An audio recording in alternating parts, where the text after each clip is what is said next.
Bonjour à tous les frères.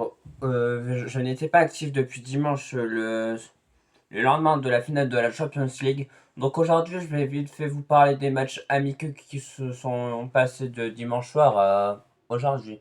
Peut-être que j'oublierai des matchs parce que je n'ai pas tout vu, mais j'en ai vu quelques-uns. Commençons par le Brésil qui gagne 6-2 face au Panama. L'équipe de... Ah là là, je me rappelle plus de son nom. Ah oui, excusez-moi, Carlo Ancelotti s'impose clairement 6-2, peut-être une semaine et demie avant le mondial, qui commence jeudi 11 juin, vivement. Donc le Brésil s'est clairement imposé face au Panama, ils ont vraiment pas eu de difficultés. Certes, ils ont concédé 2 buts, mais ils ont quand même réussi à marquer 6 buts, donc ça montre que le Brésil est fort offensivement malgré l'absence de Rodrigo, l'absence que je n'ai pas compris de Joao Pedro, des absences quand même sur le papier. Mais ils ont quand même gagné 6-2. Après, vous allez me dire, oui, mais le Panama, ce n'est pas, je sais pas, l'Argentine et tout ça. Mais Panama, c'est quand même une bonne équipe, je trouve. Mais ils se sont quand même pris 6-2. Certes, ils ont quand même réussi à marquer 2 buts. Donc, félicitations pour le Brésil. Espérant que le Brésil soit intéressant pour ce mondial. Car un grand Brésil sera une immense grande Coupe du Monde pour eux. Surtout ça plaisant vu que leur style a toujours été offensif. Donc vivement de les voir jouer dans le mondial. Ensuite, comment ne pas vous parler sans mes origines. Certes, ils ont fait un match amical même s'ils ne sont pas qualifiés pour la Coupe du Monde. Ils ont gagné seulement 1-0 face au Luxembourg. Je me suis dit, ça y est frère, l'Italie gagne seulement 1-0. Luxembourg, c'est pas comme si c'était les Pays-Bas ou je sais pas moi, même la Pologne est mieux, frère. Donc ça montre que l'Italie s'en fout un peu de ce match ou soit qu'ils sont vraiment pas bien en ce moment. Et le problème avec l'Italie, c'est qu'il n'a pas de grands joueurs jeunes, à part peut-être Bastoni qui a quand même 24 ans ou 26. Mais sinon, de vrais jeunes prometteurs, je trouve qu'il n'y en a pas. Donc je trouve ça vraiment dommage pour cette, é- cette sélection nationale qui a quand même remporté 4 Coupes du Monde. 4 Coupes du Monde, ça en fait le deuxième ou le troisième, comme vous voulez, pays le plus titré en Coupe du Monde. Mais non, l'Italie, ils n'ont pas de jeunes. À l'époque, on avait des Maldini, des Nesta, des Cannavaro, des Buffon. Certes, là, on a Donnarumma, mais ça remplace clairement pas Buffon. On avait des Del Piero, des Totti. Et maintenant, on doit jouer avec Retegui, Muiskin. Donc, ça montre vraiment que l'Italie a régressé en termes de niveau. Et je trouve ça clairement dommage. Parce que franchement, l'Italie, à l'époque, c'était une équipe hyper puissante. Même en 2006, certes, peut-être que les Français vont dire qu'ils avaient un vol, mais ils ont quand même soulevé la Coupe du Monde. Donc, clairement, c'est injuste. Peut-être pas. Ouais, injuste pour l'Italie d'avoir des joueurs aussi peu prometteurs. Mais c'est comme ça, c'est la vie, hein.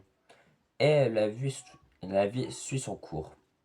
Euh, comment ne pas vous parler? L'Algérie, les Algériens ont gagné 1-0 face aux Pays-Bas. Je sais pas si vous vous rendez compte. Les Pays-Bas, à chaque fois, ils sont hyper puissants avec des Virgil van Dijk, des Timber, des Reinders, des mêmes fils de paille, des Godi Gakpo, des Malen. Franchement, l'équipe des Pays-Bas, ils sont excellentes. Mais l'Algérie a réussi à gagner 1-0. Les Algériens, franchement, ils peuvent être fiers de vous. Je vous applaudis carrément. Parce que gagner 1-0 face aux Pays-Bas lorsqu'on est l'Algérie, c'est un moment magique. Je pèse mes mots. Parce que l'Algérie, certes, c'est quand même une excellente équipe africaine, hein. Mais sinon, je les voyais jamais gagner face aux Pays-Bas. Mais si. Après, vous allez me dire, oui, c'est 1-0, les Pays-Bas, ils s'en foutent, ils se préparent pour la Coupe du Monde, ils se donnent pas vraiment à fond. Mais si l'Algérie propose un tel football, franchement, ils pourront aller loin. Il y a certains internautes je sais pas, sur YouTube X, disent à Petkovic de laisser l'équipe type qu'il y avait durant ce match. Parce que franchement, en Algérie, il y a quand même des jeunes hyper prometteurs, plus que l'Italie. Donc franchement, peut-être Mahrez qui sera, je sais pas s'il sera titulaire pour le mondial, mais en tout cas, il est pris. Des excellents joueurs, peut-être le fils de Zinedine Zidane qui va jouer gardien de but.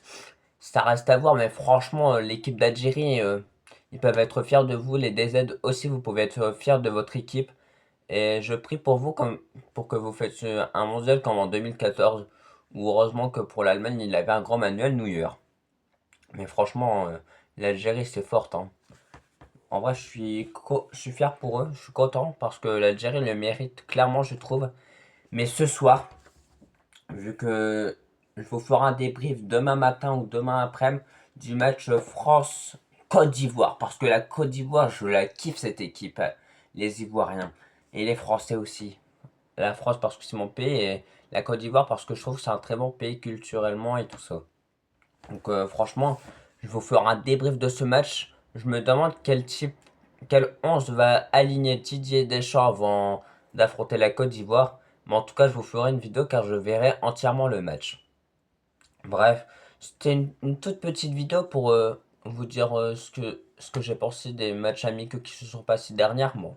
Et peut-être j'ai oublié des matchs, mais pour moi c'était peut-être les plus intéressants. Car ça montre le vrai visage de l'Algérie. Les Pays-Bas, s'ils vont flop ou ils vont réussir comme à chaque grand tournoi européen. Donc franchement, ça reste à voir, hein. En tout cas, merci à vous de m'avoir regardé. Comme je vous ai dit, c'est une petite vidéo pour vraiment vous parler de tout ça.